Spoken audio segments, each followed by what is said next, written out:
Bonjour à tous et à toutes, c'est Necron HDX aujourd'hui. Donc pour un tutoriel sur Cinema 4D. Donc je vais vous apprendre à réaliser un fond d'écran, donc comme celui-ci, hein, celui que vous voyez sur mon bureau, là, mon fond d'écran. Je vais vous montrer d'autres petits exemples. Donc il y avait celui-ci, j'ai un peu raté la lumière d'ailleurs. Voilà, ce genre-là. Voilà. Donc on va réaliser des fonds d'écran de ce genre avec une lueur, machin. Ça c'est autre chose. Voilà. Donc direction Cinema 4D. Hop, vous l'ouvrez. Donc ensuite on va directement faire les réglages de rendu pour la fin. Donc vous cliquez sur cette icône-ci avec le truc de cinéma et la fenêtre à l'arrière. Donc onglet sortie. On va dans les pré-réglages. Vous sélectionnez la dimension de votre écran. Donc pour moi, c'est du 1024 par 768. Voilà. Image courante, vous laissez. Enregistrer, vous choisissez le chemin. Donc je vais mettre le bureau. Non, le bureau, j'ai dit. Voilà. Donc j'appelais ça tuto. Le format, vous mettez un format PNG. Mais c'est un format image. Vous pouvez mettre JPEG aussi, mais PNG, il y aura une meilleure qualité. En multipass, vous ne touchez pas. Anti-aliasing, vous mettez au mieux. Et dans niveau minimum, au lieu de 1x1, vous passez en 2x2. Voilà. Une fois que vous avez fait ça, vous pouvez fermer. Les réglages sont faits. Bon. Donc ce qu'on va faire, on va créer un cube. Donc vous cliquez en haut sur le cube bleu. Un clic. Voilà, donc votre cube, voilà. Vous le sélectionnez sur la droite et vous allez dans module externe et vous utilisez Throssy. Donc Throssy, c'est un plugin que l'on télécharge sur Nitro 4D. Je vous mettrai le lien dans la description. Donc je vous mettrai tout ça dans la description. Donc une fois que vous avez cliqué sur Throssy, vous mettez il vous demande le nombre de pièces. Donc vous allez briser votre cube dans un certain nombre de pièces. Donc on va mettre 8. 8, il y a un très bon rendu. Donc ensuite vous cliquez sur Break Now pour casser le cube. Ça calcule, ça casse, ça casse. Voilà. Il a cassé le cube. On peut quitter. Donc à côté du cube, qu'il a renommé Cube Throssy, vous avez un petit plus. Vous cliquez et là vous avez toutes les pièces séparément, qui sont placées séparément. Donc ce qu'on va faire, c'est que on va écarter chaque pièce pour que ça forme comme un, j'allais dire comme un amphithéâtre, non, comme presque un amphithéâtre. Faut que ça forme, faut qu'au centre il y ait comme s'il y avait une sphère invisible et que les blocs devaient protéger cette sphère invisible. Voilà. Donc on déplace tous les cubes. Voilà. Hop, hop. La pièce numéro 7. Voilà, vous pouvez utiliser vraiment les trucs pour tourner, hein, c'est vraiment utile. Ça. Donc on utilisera l'outil de rotation pour plus tard, pour vraiment créer cet effet de protection. Hop, hop. Voilà. Donc ensuite, une fois que vous arrivez à ce résultat, de même, hein, après c'est vraiment à vous de gérer vos trucs, vos pièces. Il vous a créé lors de l'utilisation du plugin deux matières, Cut Inside et Cut Outside. Cut Inside, c'est inside qui veut dire intérieur, donc c'est l'intérieur du cube, la matière intérieure. Donc vous lui collez un blanc éclatant, vous décochez la spécularité, attention, dans l'onglet lueur vous cochez, et vous passez l'intensité externe de la lueur, donc qui est à la base à 500%, vous la passez à 250%. Voilà, ça réduit de moitié, ça permet de mieux gérer après, ça ne sature pas trop en luminosité, donc ce sera bien. Cut Outside, vous double-cliquez, votre matériau s'ouvre, revenez bien dans votre canal couleur, hein, attention. Vous lui collez du noir, hop, voilà, vous virez la spécularité. Vous allez dans réflexion, l'onglet réflexion, vous cochez et vous mettez la texture Fresnel. donc qui permettra de créer un dégradé. Vous avez un encadré de dégradé situé ici. Donc voilà, vous cliquez une fois, ça vous ouvre cette fenêtre. Et ensuite vous avez une barre de dégradé plus en bas. Vous double-cliquez sur le petit carré blanc situé en dessous de celle-ci. Voilà. Le sélecteur de couleurs s'ouvre et vous prenez une couleur. On va prendre rouge. Une couleur, faut prendre une couleur flash. N'hésitez pas vraiment pour faire de bons reflets. Donc prenez une couleur rouge, vert, jaune, ce que vous voulez. Moi je prends du rouge. Voilà. Donc ça me donne ça. Vous voyez cet aspect rouge sang avec ce dégradé en fond noir. Donc voilà. Vous pouvez quitter. Maintenant, si je lance un petit pré-rendu pour voir ce que ça donne, si on voit les reflets rouges, là, est-ce qu'on les voit? Non, là, on les voit pas. On les verra plus tard, bref. Voilà. Ensuite, votre cube, vous voulez plus l'exploser. Hein, ce sera beaucoup plus intéressant de l'exploser plus, parce que là, c'est pas assez beau. Donc, vous sélectionnez votre cube châssis en haut à droite.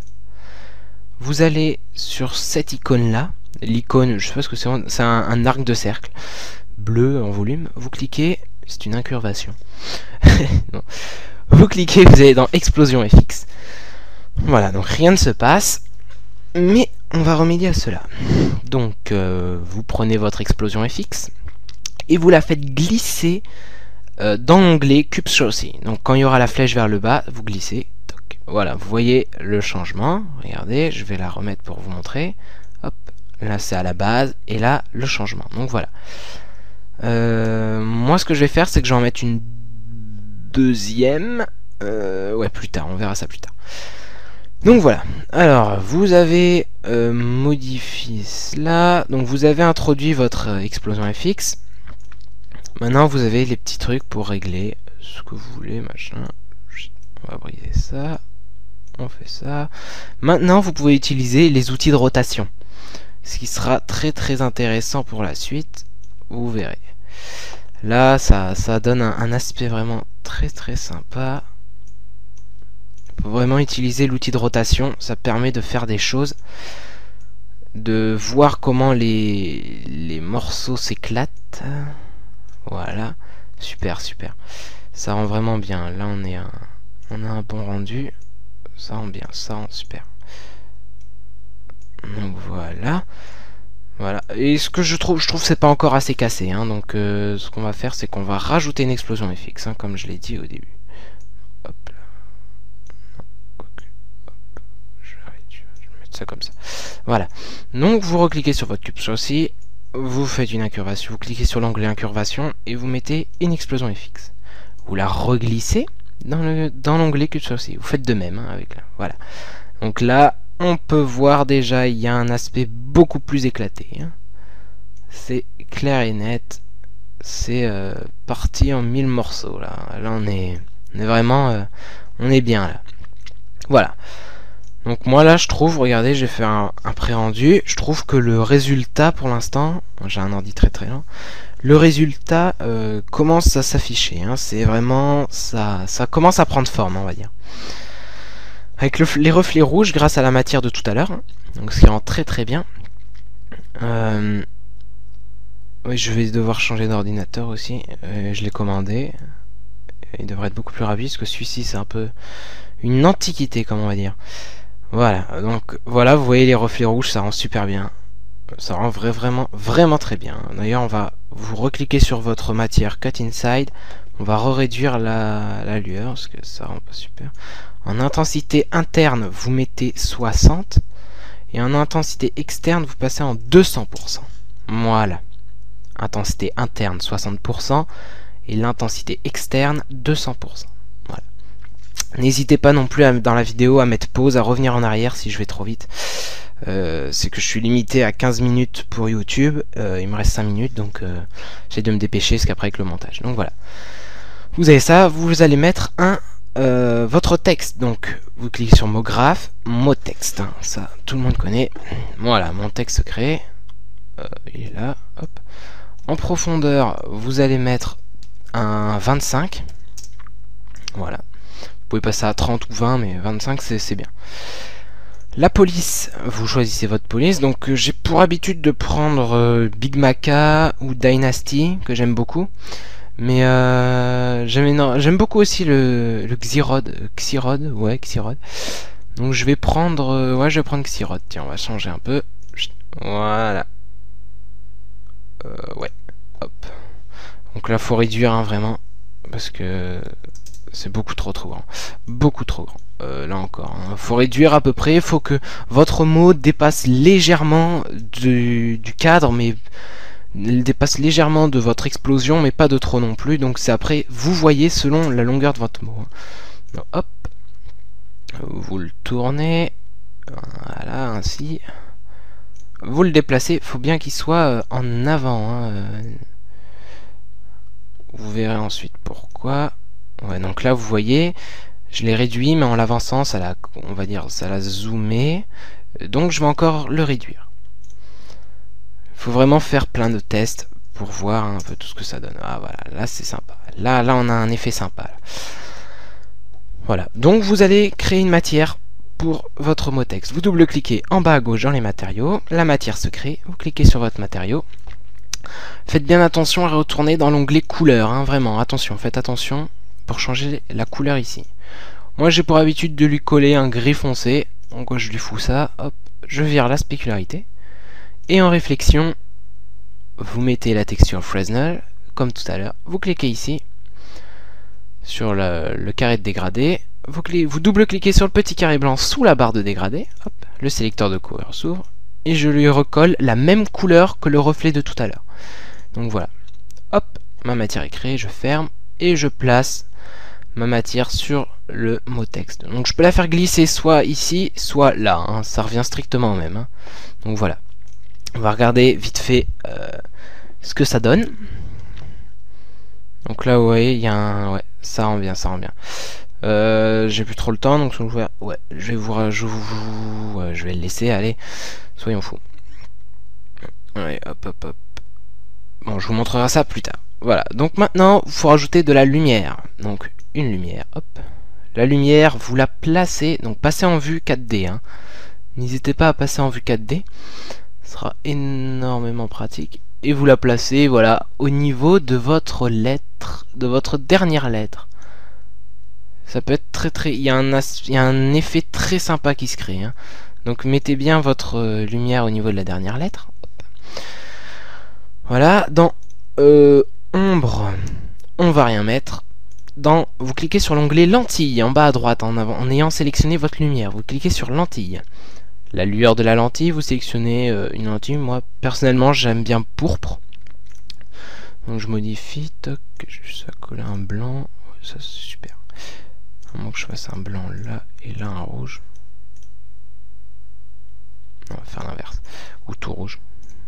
Ouais, voilà. Voilà. Donc j'ai mis ça. C'est bon. Maintenant, vous recréez une lumière que l'on va placer... alors attendez, je fais mes réglages. Voilà, vous allez la placer devant votre texte, bien devant. Voilà, vous allez dans l'onglet généralité et en intensité de lumière, vous la passez à 70%. Voilà. Maintenant, c'est terminé. Hein. Vous avez recréé votre lentille. Vous verrez l'effet que ça donne enfin. Pour la lentille, la lumière et tout, voilà, donc c'est terminé. Donc je lance le rendu. Et je vous mettrai l'image de rendu enfin. Donc voilà, merci à tous, merci d'avoir regardé. N'oubliez pas de vous abonner, commenter. Si vous avez besoin de quoi que ce soit, passez-moi un email en message. Et voilà, c'était Necron HDX. Allez, salut à tous.